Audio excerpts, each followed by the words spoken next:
اس حالت میں دن گزر رہے تھے اور ملک شام میں کفر سر اٹھا رہا تھا، پھل پھول رہا تھا۔ زیادہ زور لبنان کے علاقہ جات میں تھا، وہاں نئے سرے سے بتوں کی پوجا شروع ہو گئی تھی۔ اللہ کی طرف سے ہدایت آ جانے کے بعد وہ پھر سے خباثتوں پر اتر آئے تھے۔ ان حالات میں بعلبک شہر میں بنی اسرائیل کا ایک ایسا گروہ ظاہر ہوا جنہوں نے ایک بت ایجاد کیا، اس کا نام بعل رکھا۔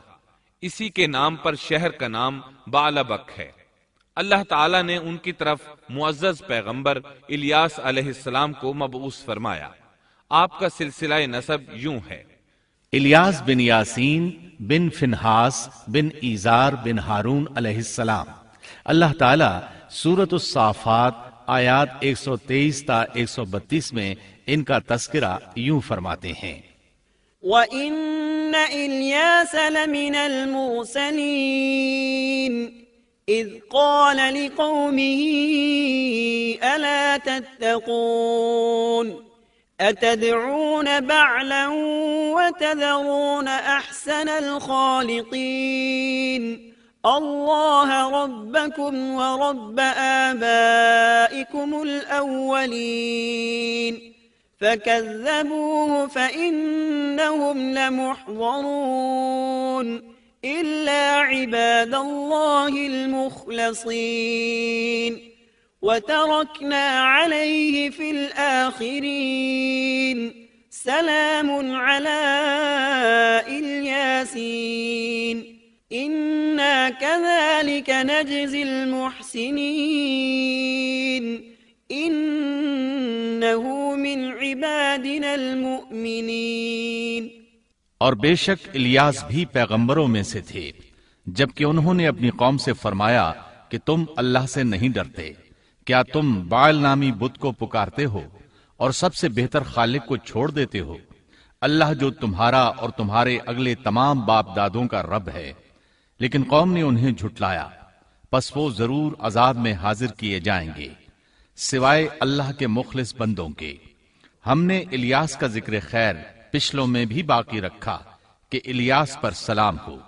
ہم نیکی کرنے والوں کو اسی طرح بدلہ دیتے ہیں، بے شک وہ ہمارے ایماندار بندوں میں سے تھا۔ قرآن مجید میں ان کا نام الیاس بتایا ہے، انجیل یوحنا میں ان کو ایلیا نبی کہا گیا ہے۔ بعض آثار میں ہے کہ الیاس اور ادریس ایک ہی نبی کے دو نام ہیں، لیکن یہ بات درست نہیں، کیونکہ اول تو یہ آثار سند کے اعتبار سے قوی نہیں، دوسرا یہ کہ قرآن مجید نے سورۃ الصافات اور سورۃ الانعام میں الیاس علیہ السلام کے جو حالات اور اوصاف بیان کیے ہیں ان میں کسی ایک جگہ بھی یہ اشارہ نہیں ملتا کہ الیاس علیہ السلام کو ادریس بھی کہا جاتا ہے، اور نہ ہی سورۃ الانبیاء میں جہاں ادریس علیہ السلام کا تذکرہ ہے کوئی ایسا اشارہ ملتا ہے کہ ان کو الیاس بھی کہا جاتا ہے۔ مورخین نے ادریس اور الیاس علیہ السلام کے جو نسب نامے بیان کیے ہیں ان سے پتہ چلتا ہے کہ ان دونوں نبیوں کے درمیان صدیوں کا فاصلہ ہے، لہٰذا اگر یہ ایک ہی نبی کے دو نام ہوتے تو قرآن مجید ضرور اس کی طرف اشارہ کرتا اور مورخین بھی اس کی کوئی وجہ بیان کرتے۔ مفسرین اور مورخین کا اتفاق ہے کہ الیاس علیہ السلام شام کے باشندوں کی ہدایت کے لیے بھیجے گئے تھے، اور مشہور شہر بعلبک ان کی رسالت و تبلیغ کا مرکز تھا۔ الیاس علیہ السلام کی قوم مشہور بت بعل کی پرستار تھی اور توحید سے بیزار اور شرک و کفر میں مبتلا تھی۔ اللہ کے برگزیدہ رسول الیاس علیہ السلام نے ان کو سمجھایا اور راہ ہدایت انہیں دکھائی، اور بت پرستی کے خلاف انہیں واعظ و نصیحت کی اور خالص توحید کی جانب انہیں بلایا۔ کتب تفاسیر میں ہے کہ بعل نامی بت سونے کا تھا اور اس کا قد 20 گز تھا اور اس کے 4 منہ تھے اور اس کی خدمت پر 400 خادم مقرر تھے۔ الیاس علیہ السلام کے زمانے میں یمن اور شام کا محبوب دیوتا یہی بت تھا، اور بعض مورخین کا خیال ہے کہ حجاز کا مشہور بت حبل بھی یہی بعل تھا۔ سورۃ الانعام میں الیاس علیہ السلام کا جن آیات کے اندر ذکر آیا ہے وہ نوح اور ابراہیم علیہ السلام کی اولاد اور ان کی نسل کے انبیاء و رسل کی ایک مختصر فہرست ہے۔ اللہ تعالیٰ سورۃ الانعام آیت 84 تا 86 میں فرماتے ہیں: وَوَهَبْنَا لَهُ إسحاق ويعقوب كلا هدينا ونوحا هدينا من قبل ومن ذريته داود وسليمان وأيوب ويوسف وموسى وهارون وكذلك نجزي المحسنين وزكريا ويحيى وعيسى وإلياس كل من الصالحين وإسماعيل واليسع ويونس ولوطا وكلا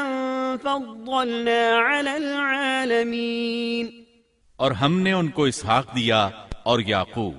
ہر ایک کو ہم نے ہدایت کی، اور پہلے زمانے میں ہم نے نوح کو ہدایت کی، اور ان کی اولاد میں سے داود کو اور سلیمان کو اور ایوب کو اور یوسف کو اور موسیٰ کو اور ہارون کو، اور اسی طرح ہم نیک کام کرنے والوں کو جزا دیا کرتے ہیں۔ اور نیز زکریا کو اور یحییٰ کو اور عیسیٰ کو اور الیاس کو، یہ سب نیک لوگوں میں سے تھے، اور نیز اسماعیل کو اور یسع کو اور یونس کو اور لوط کو، اور ان میں سے ہر ایک کو تمام جہان والوں پر ہم نے فضیلت دی۔